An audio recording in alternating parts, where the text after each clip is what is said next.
We'll figure it out. Got the lights turned off, so there we go. That looks a little better. How's it going, everybody? Jim Adkins here from Adkins Results Coaching.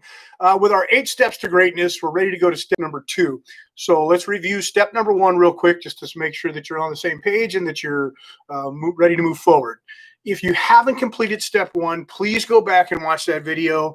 And if you have questions, you can reach out to me, but complete step 1 first. And I equate this to becoming a black belt. Remember, so these steps are tried and true, many years of helping people achieve greatness and become the best versions of themselves that they thought possible up to that point, and then further, right? So here we go with step number 2. Reviewing step number 1 is the first part of step number 2. Step number 1 is become a good student. Learn about who you are and the decisions that you're making, what you want to do, why you want to do it, and when you're going to achieve it by are the first set in stone, must take care of ideas. And I know you did it, right? If you haven't, go back and do it. Why you want to do it, what you want to do, and when you want to have it accomplished. And don't be arbitrary and don't be wishy-washy about it. Write it down. Make a decision.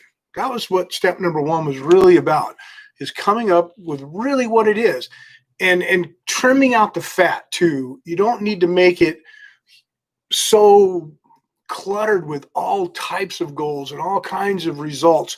They're going to come. And I'll equate that to a black belt real quick.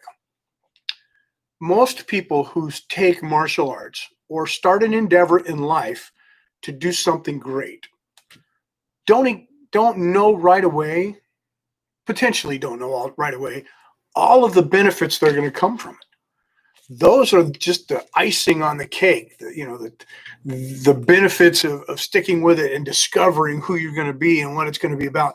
For instance, most people take martial arts and they think it's about self-defense. And they come in and listen, a good martial art is about self-defense. There are different types, though. There are sport martial arts, there are trendy fad martial arts, and then there are the focused self-defense martial arts.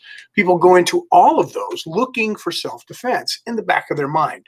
They don't realize at the time, most of them, that they're going to learn to be self-reliant. They're going to gain confidence. They're going to build their willpower. They're going to learn about themselves. They're going to find out what truly matters and what's important. The morals, the ethics, the patience, all of these wonderful things that come with the martial arts. As a teacher, we don't just jump out and throw those all at you because it sounds like a lot to take on. So in step 1, make sure that you don't put all of that up on you, but know the benefits of achieving anything are going to lead to greater benefits everywhere. That's step 1. Step 2. Step 2 is about building a foundation. In martial arts, in my martial art, the second belt is really about your stances and your groundwork. And when I say groundwork, I'm not talking about falling and rolling around and hugging other people. That's not what I'm talking about. I'm talking about getting a solid foundation underneath you to support your launch. It's like building a launch pad. You don't want to build it out of straw in the middle of the ocean. I mean, don't fight semantics here with me, but you want a good solid launch pad. So with your foundation, I got a couple of things I want to outline for you so that you can do for step 2. After step 1 is complete, write it down so you can look at it every day. Step 2, I want you to get or gather everything that you need to accomplish that goal. Don't go overboard and don't micromanage. One of my favorite stories from Tony was he's talking about grouping and his experience. You get people that want to work out, okay? They want to lose weight. And when they want to lose weight, okay, we're going to work out. And they start thinking about, well, what do we got to do to work out? Well, before we work out, we're going to have to find a gym. I'm going to have to find a place that I'm comfortable with. It's close enough to my house so that I can get there on time. And I'm going to have to find a gym with the right amount of equipment or the right equipment that I like to use. And then after that, I'm going to have to make sure that I have the right clothes. I got to have the right clothes to wear to the gym or I'm going to be uncomfortable. So I need to go out and buy me some clothes, and they got to be the right colors, and they got to make sure I'm not too hot, I'm not too cold. Oh, and then shoes. I got to have shoes. And if I'm going to have new shoes, I might as well buy new socks too, because I need the short socks or the long socks. I'm not really sure what's best. I better check online and do some research on that. And then I need to know what kind of foods I'm going to eat and where am I going to make those foods and how am I going to cook them? When am I going to have time to cook them? What kind of Tupperware do I need to put those foods in? Pretty soon, You've micromanaged your goal to death and you don't start anywhere. Why? There's too much to do. Well, if you just group it together and say, I'm going to go work out and then do it, all that other stuff will fall into place. You follow me? I hope so. I know I get crazy and go fast, but this is reality. So number two, though, on step two, what I want you to do is get the things you need. If you need clothes, get them. If you need shoes, get them. Now, do you really need them, or are you just making excuses and buying time? I want you to get them now. If you don't need them, wait till you need them. Shoes are shoes, right? And I don't want you to go run on a treadmill in high heels or anything, but you know, that's neither here nor there. But anyway, get what you need, okay? And clear away what you don't need. And what I mean by that is let's take the nutrition part again. If you're starting a new way of eating, and I'm not going to use the word diet because people have a bad paradigm with diet, right? We'll talk about that in a minute. But if you're going to start a new way of eating and you don't clean out the bad stuff from your cupboards or your fridge, the chances of you talking yourself into eating those because you don't want to waste them, you might as well just eat them now. It's a bad idea, right? So get rid of them. If you don't want to waste them, give them to somebody else who you hate that'll eat that bad stuff. I'm joking. Don't hate anybody, but clear out your path. Okay, clear out the nonsense. If part of your goal is a clean house, clean environment, clean mind, right? And get rid of some stuff. Now's a good time to just shed the unnecessary. There are plenty of needy people out there, and I don't mean that in a bad way, but there are people that can use some of the things you don't need anymore. Share those, or just flat out throw the trash away. So clear out what you don't need. Get what you need, clear out what you don't need. Follow me? And now I'm not saying, ditch or trash a bunch of people in your life because you're trying to grow better, but maybe I am. Get rid of those negative people in your life. Okay? Get honest about who you are and where you're at. So if you use softeners, let's say, again, you want a happier, more fulfilled life, and you're being abused. And I'm not making light of being abused, but this is an example. And you convince yourself that they will change, or you're abusing yourself and you convince yourself that, well, I do that because I'm such a dummy, or I'm not worthy. So, it's just who I am. You need to stop that. You need to get honest about that issue or that situation.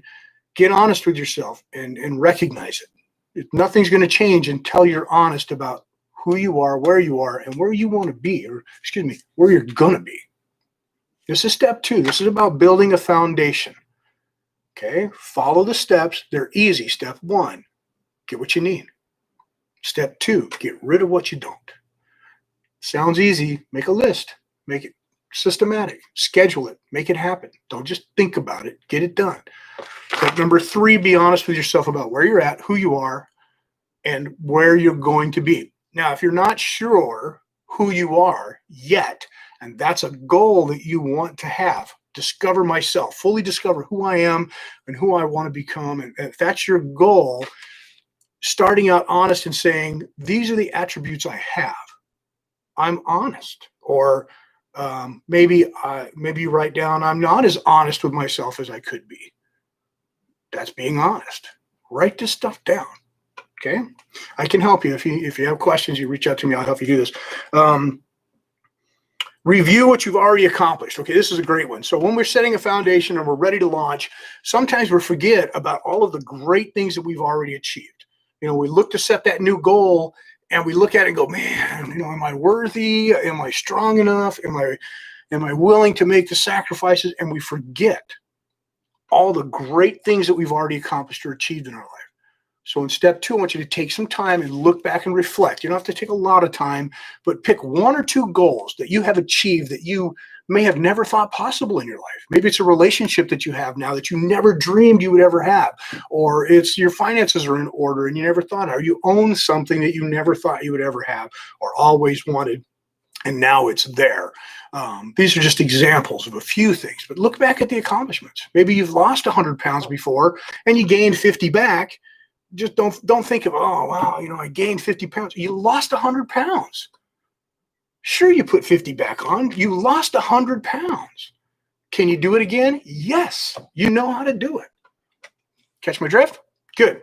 All right, so let's go forward. Build the launch pad. Set the destination. This is important. When you have a foundation and we do step one and we know where we're going, we have our reasons for it. If you don't have a clear destination and you launch the rocket, guess what's going to happen? It doesn't matter what your intentions are. If you don't have a destination programmed in, you're going to go wherever. So make sure and clarify that your destination is where it needs to be. So in step two, reaffirm where it is you want to be. Okay. There you go. The next one would be to believe in the vehicle. This is your foundation. Believe that you can do it. Believe that the process or program or coach that you have chosen to help you is the way to do it.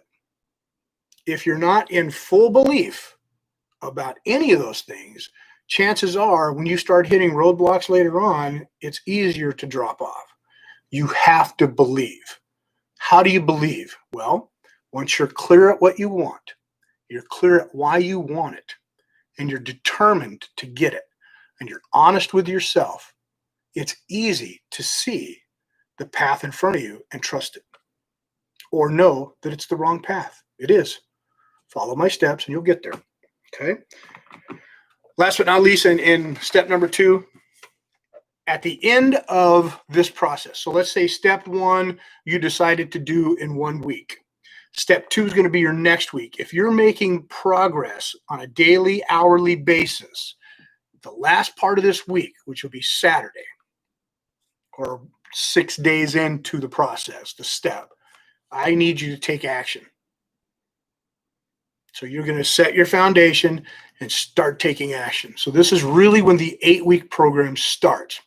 If you've done step one and you start to process step two, you're already taking action. That forward momentum will build. And by the time, you may not even wait for day 6 of step two. You may be, I'm ready now. Let's go. Let's take action. Don't launch too soon, but definitely take action. Never leave the sight of setting a goal without doing one thing toward the accomplishment of that goal. Never leave the sight of setting a goal before doing at least one thing toward the accomplishment of that goal. So before you leave your computer or whatever it is you're watching this on right now, do one thing in step two that I've asked you to do towards the accomplishment of your goal. All right? I'll see you next week. I hope you guys are having a wonderful week. Send me some words of encouragement that you use that help you get through the day. Put them on here. Just send me a little word that says, every day I'm grateful for what? Or when people ask me, how are you? Like me, I'm incredible. Send me your word. And until the next time, on your mark, I love you. Get set. I really do. Grow.